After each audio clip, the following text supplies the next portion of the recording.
Difficult question भी आते हैं, थोड़े से इजी क्वेश्चन भी कुछ आते हैं, उसमें भी लोग गलत करके आते हैं। मैं बता रहा हूँ आते हुए जल्दबाजी में। आप लोग ने भी आज जैसे आपको प्री का था, मेरे का था, तो आप लोग अभी जाके चेक करना है। कई सारे क्वेश्चन, कम से कम 4-5 क्वेश्चन ऐसे हैं जो आते हुए आपने तो देखा अरे बहुत सिंपल क्वेश्चन लगा दिया, है ना। हर एक क्वेश्चन को उतनी ही सिंसियरिटी के साथ करना है ना। कई बार हम क्वेश्चन ना पढ़ने की वजह से गलत करके आते हैं। उसमें लिखा होता है डज नॉट और हम उसको डज पढ़ लेते हैं क्योंकि हमने जल्दी में पढ़ा। 2 घंटे का पेपर है ना, 2 घंटे में इस पेपर के लिए बहुत है। आप उसको पढ़ के करो, है ना। एक बार आप पूरा कर जाओ, जहाँ पे कहीं डाउट है उसको मार्क कर लो, है ना। दोबारा उसमें जाओ, थोड़ा सा मेहनत करो, है ना। उसमें घुसने की कोशिश करो आप। पेपर सबके लिए वही आ रहा है। पहली चीज़ तो प्रीलिम्स का मुझे जैसा लगता है ना, कुछ चीज़ें हैं जो आपको सॉलिड कर लेनी चाहिए। पहला तो स्टैटिक पोर्शन जो भी आप बुक से पढ़ रहे हैं या कोचिंग में आपको जो नोट पढ़ाया जा रहा है ना, स्टैटिक पोर्शन।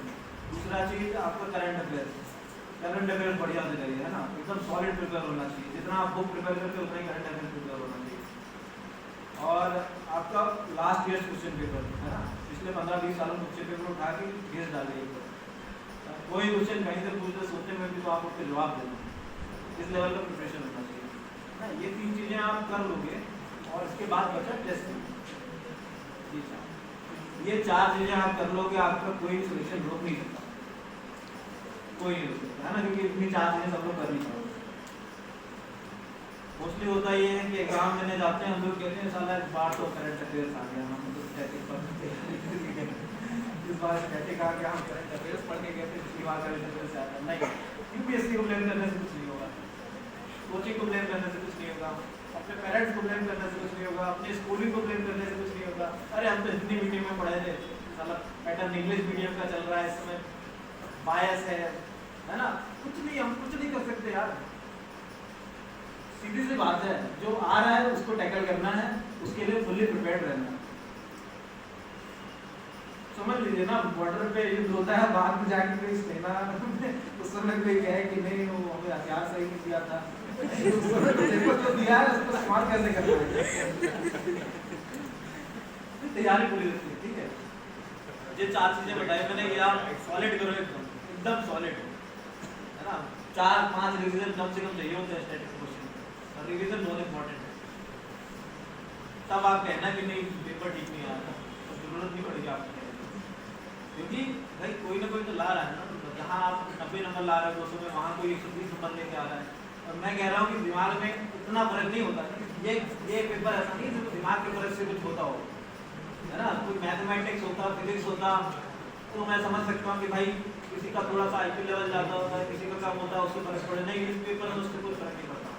C-सेट होता तो भी मैं मानता, उसमें थोड़ा सा फर्क पड़ता है, तो थोड़ा ज़्यादा शार्प माइंड है, किसी ने उस लेवल की तैयारी ज़्यादा कर सकते हो। इसमें तो कुछ नहीं है, इसमें कोई शार्पनेस का कोई ढूंढना है। बताइए आप लोग, जैसा लगता है कि नहीं ज़्यादा हमारे पास दिमाग होता तो हम इसके अंदर से कुछ निकाल लेते हैं, ऐसा कुछ है नहीं है ना। तो ये आपको प्रिपरेशन लेवल पर ही है। और किसी को मत क्रिटिसाइज करिए, खुद को करिए, ज़रूरत से ज़्यादा मत करिए। अपना क्रिएटिवली क्रिटिसाइज करिए कि मैंने गलती कहाँ पर की। टेस्ट सीरीज देने के बाद हम कभी भी पेपर को उठा के नहीं, टेस्ट सीरीज देने के बाद ही असली चीज स्टार्ट होती है।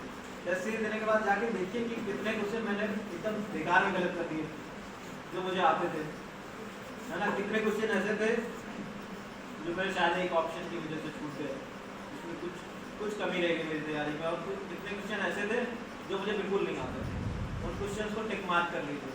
अगली बार जब रिविजन करिए उस सब्जेक्ट का, तो वो क्वेश्चन भी आपके रिविजन का पार्ट बन जाए। पूरा पेपर मत करिए रिवाइज, पूरा पेपर रिवाइज करने बैठेंगे तो फिर तो हो गया, है ना। 10 पेपर दोगे आप कहाँ से रिवाइज करोगे। लेकिन 100 क्वेश्चन के पेपर में आपको मुश्किल से 10 क्वेश्चन ऐसे मिलेंगे जो आपको बिल्कुल नहीं आते थे, मतलब बिल्कुल भी नहीं आते थे। उनको टिक कर लीजिए, उनको अपने रिविजन का पार्ट बनाइए। रिविजन जितना ज़्यादा करेंगे उतना सॉलिड करेंगे, ठीक है। और ये मान लीजिए पेपर कैसा भी आता है सबके लिए, अगर आप सारी चीज़ें जो मैं बता रहा हूँ मैं तो सब तैयार करके जा रहा हूँ, तो क्यों होगा कि आपका नहीं होगा।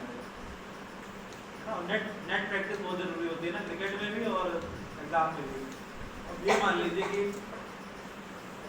टेस्ट सीरीज बहुत इंपॉर्टेंट है मेरे हिसाब से ना। कई लोगों को टेस्ट सीरीज की जरूरत नहीं पड़ती, बट मुझे लगता है कि एवरेज बंदे के लिए टेस्ट सीरीज बहुत जरूरी है। मान लीजिए कि वर्ल्ड कप कोई खेलने जा सीधे नेट प्रैक्टिस करके, है ना, कोई मैच ना खेले, कोई टूर्नामेंट ना खेले, तो कैसा लगेगा। वैसे ही ये बिना टेस्ट सीरीज किए हुए सीधे यूपीएससी का एग्जाम देने जाना, आप अपनी सारी गलतियां वहीं जाके करोगे, पहले कर लो गलतियां, समझ लो उसको। अच्छा एक और चीज़ इंपॉर्टेंट ये है कि जितनी भी तैयारी हो टेस्ट जरूर देना है ना। कई बार क्या होता है शनिवार की रात को लगता है यार इस बार तैयारी पूरी हो गई है, अब इस बार की छोड़ते अगली बार की करते अगले संडे की, और उसमें बहुत अच्छे से निकलते अगले संडे को भी यही होता है। तो ये मत करिए है ना, जितनी तैयारी है, अब मान लो यूपीएससी का एग्जाम 2 जून को है ना, 1 जून की रात को अगर आपको लगे कि इस बार तैयारी अच्छी नहीं हो, अगला अटेंड किया, ऐसा थोड़ा ना होता है। आपकी जितनी तैयारी होगी आप दोगे जाके एग्जाम, और पूरे मन से दोगे, एकदम दिमाग लगा दोगे उसमें, है ना, एक क्वेश्चन में, तो हर एक टेस्ट सीरीज में उतना ही दिमाग लगाओ। कई बार देखिए मैंने भी टेस्ट सीरीज दी है, मेंस की प्री की, मोस्टली ऐसा ही होता था, लगता था पार्ट तैयारी, लेकिन अगले दिन जाके सुबह बैठते थे ना, और बैठते थे तो फिर उसके बाद देखिए एक ये चीज़ मैंने बना रखी थी कि मैं ये नहीं सोचता था कि अब ढिलाई से पेपर दे रहे हैं। मेंस में तो खासकर इतना सारा लिखना होता है, लोग आधे घंटे बाद कहते हैं छोड़ो हटाओ अगली बार अच्छे से पेपर देंगे, उसके बाद जाके चाय पीते हैं। तो ये मत करिए, है ना। आप ये मान लीजिए आपकी इतनी नॉलेज है, इतना ये स्किल है, इतनी प्रिपरेशन लेवल है, इतनी प्रिपरेशन लेवल के साथ आप कितने मार्क्स ला सकते हो, ये तो करके देखो जाओ। मैं बता रहा हूँ यूपीएससी ऐसा एग्जाम है, इसका सिलेबस ऐसा है कि आप जब मेंस देने में जाओगे, जब इंटरव्यू देने में जाओगे, तब भी आपको लगेगा बहुत सारी चीज़ छूट रही है, लेकिन जितना आपका प्रिपरेशन लेवल है उसको तो पूरा यूटिलाइज करते हो, जितनी चीज़ें आती हैं उसका तो उसके तो नंबर लेके आइए, ठीक है। ये चीज़ समझ में आ रही है ना, उतनी ही इंटेंसिटी के साथ सारा पेपर लिखिए जितना इंटेंसिटी के साथ आप लिखते अगर उस दिन एग्जाम हो, ठीक है। और कुछ